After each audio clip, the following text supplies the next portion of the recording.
classism, racism, and the black bourgeoisie. Classism is one of the biggest issues we have as a state. However, classism is not independent of racism. Classism and racism are intertwined, they are interdependent, particularly on a South African context. Because in South Africa, Nabantu gained class privileges because of their race. They were made superior because of their race. There was a race which was made inferior. There was a race which was made superior of a higher class because of their race.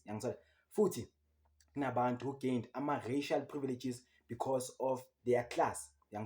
So during the colonial days, during the colonial days, wathi mawafika ama-colonialist wathola abantu in their natural habitats. Then they created what we know as the black bourgeoisie, a different class amongst the black people. So mebafika basithola in our natural habitat, believing izinto esizibhilivela kuzo nangendlela esenza ngayo izinto, bafike ba-enforce upon us their own religion, their own Eurocentric religion abayibiza ngani i-Christianity. So upon enforcing this religion, kuba nabantu abayi-two, ba-creator abantu ababa-creatayo, abantu ababiza ngani amakholwa. Then those who remain abangabi converted bababiza ngamaqaba. So amakholwa was the first black bourgeois class, because amakholwa, they believed in a religion which was in close proximity to whiteness, or in close proximity to Europe. Therefore, they were of a higher class compared to abantu who do not believe in uJehova wasemazulwini. That was the first creation of a black bourgeoisie. However, azange baphelele lapho. Ba-creator ama-Zemtiti and ba-allow amakhosi to maintain their class privileges only if they conform to a Eurocentric way of doing things. So ama-Zemtiti, the black bourgeoisie, or the petty black bourgeoisie, indlela esibazi ngayo. So ama-Zemtiti was, njengoba lizwi ligama, it comes from the word exempted. Ama-Zemtiti comes from the word exempted. So the exempted ones, or ama-Zemtiti, was abantu in which they were not of royal blood. However, if umthetho uthi black people are not supposed to own land, the exempted ones were exempted of loyo mthetho loyo. So bona, they could own land.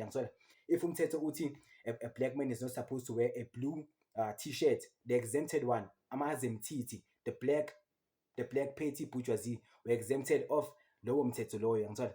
So the black bourgeoisie from lapho, from their foundation, created ukuthi babe ne close proximity to class, and babe ne close proximity to the Eurocentric way of doing things. Therefore, sebabe ne vested interest in preserving the current system, because bona, despite ukuthi the system was against black people and their blackness, but because bona, they were exempted of that system, or they benefited from their system, so bona, they end up protecting their system there.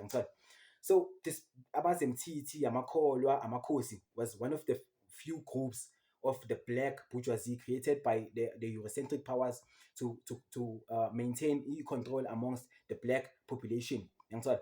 So one of the greatest, or one of the few, or one of the most infamous of ama-Zemtiti, of the black bourgeoisie esibaziyo, or an organization esaziyo, is the ANC, and the founding of the ANC.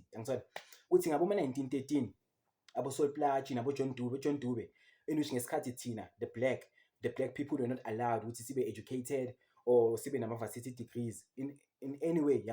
Abo-John Dube besebahambile baya ema-USA to be educated. Khona mebabuya ngaboma 1910, mebacreata i-South African Native National Congress ngo-1913, i-ANC, ngendlela igama esilazi ngayo manje. Mara initially abo-Sol Plaatje nabo-John Dube bayenza the South African Native National Congress.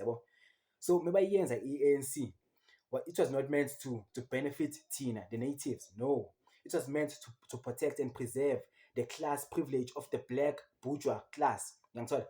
It's faka Tina, the masses, like everyone else. It's faka ngaboma 1940, mesengena abo Nelson Mandela, abo Walter Sisulu, abantu beba-revolutionary ukuthi it cannot be ukuthi we as the people sithi seva abantu, mara labantu labo sithi abaseva sibakhatha out kule organization. The growth of the ANC was ube a force to be reckoned with icala ngabo ma-40s when sebasifaka nathi, yangithola. Mara before then, the ANC was a black bourgeois organization, yabo. It did not care about the masses, yangithola. And still, even abo Nelson Mandela nabo Walter, bonke labo bantu labo ukuze bangene ku-ANC, even naku-leadership of the ANC, nabo baphuma from ama-privileged black backgrounds, yangithola. So nabo they were part, or they were children or grandchildren of the black bourgeoisie, yangithola. And then ngayipheleli kubantu be-ANC kuphela, even later on after Nelson Mandela, when the apartheid regime decides to create the Bantustans, yabo, amakhosi wethu, because they've been pawns because they've been the black bourgeois class serving white interests for the longest of times. They were more than happy to accept the Bantustans, yabo. And the Bantustans now ngokwayo was a way of creating the black bourgeois class. Ukuthi what during apartheid when thina bekumele siphathe amapasi, the black bourgeois class bona bebangawaphathi amapasi, yangithola. Bona they could own land, they could trade wherever they wanted to trade. They were exempted from imithetho be-affecta thina, yangithola. Abantu abafana i-Transkei, okuwuKaiser, Mantunzima ne-cabinet yakhe, the black bourgeoisie, uLucas Mangophe eBophuthatswana, eQwaqwa bekhona uKenneth, kwaNdebele bekhona uSimon Sikhosana, yangithola. So bonke labo bantu labo, they were part of the black bourgeoisie. And unfortunately, labo bantu labo bagcine, unfortunately kuya ngawe ke, yangithola. So mara unfortunately labo bantu labo baba nabantwana bakhona gcine kuba yibo futhi ba-continuisha this black bourgeois thing, this black bourgeois class, yangithola. So in contemporary South Africa, nokuthola thina or abantu nje, yabo, abanokusho ukuthi the system le iyabheda and we must overthrow this system through a revolution or whatever, yangithola. Then uzothola bona the black bourgeois class, abanye they call them the educated blacks or whatever, yangithola.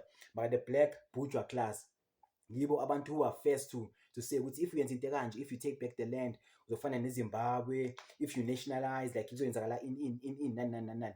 It's not because like labo bantu they don't see ukuthi like progress is possible, yabo. It's because labo bantu have a vested interest in the current system, yabo. They currently benefit the ways into ezingakhona namanje, yangithola. That's why even during apartheid, when abantu be-ANC, abantu be-PAC bebathi South Africa kumele ibe one country, the Bantustans don't exist, bekunabantu in the Bantustans, inkosi yama-president in the Bantustans, abobuthelezi, saying ukuthi si-right kwaZulu, si-right seQwaqwa, si-right se-Transkei, se-Ciskei. We don't have to integrate in South Africa, because the integrate in South Africa izosithathela ubu-independence bethu, yangithola. It's not good labo bantu they do not believe in the power of the state. It's because labo bantu they had been benefiting from the oppression of abantu based on their class, yangithola. That's why ukuthi sometimes even though we can say ukuthi apartheid was a racist system, we must also look ukuthi classism, how did classism play out during the apartheid regime, even before during the apartheid regime, ngesikhathi kusafika ama-missionaries and enforcing Christianity. How did abantu become ama-Christian, yabo? How did the colonialists or the imperialists use religion to create a class, and so then and to use leyo class layer to create abantu abazoconforma to the current social state of things, yangithola.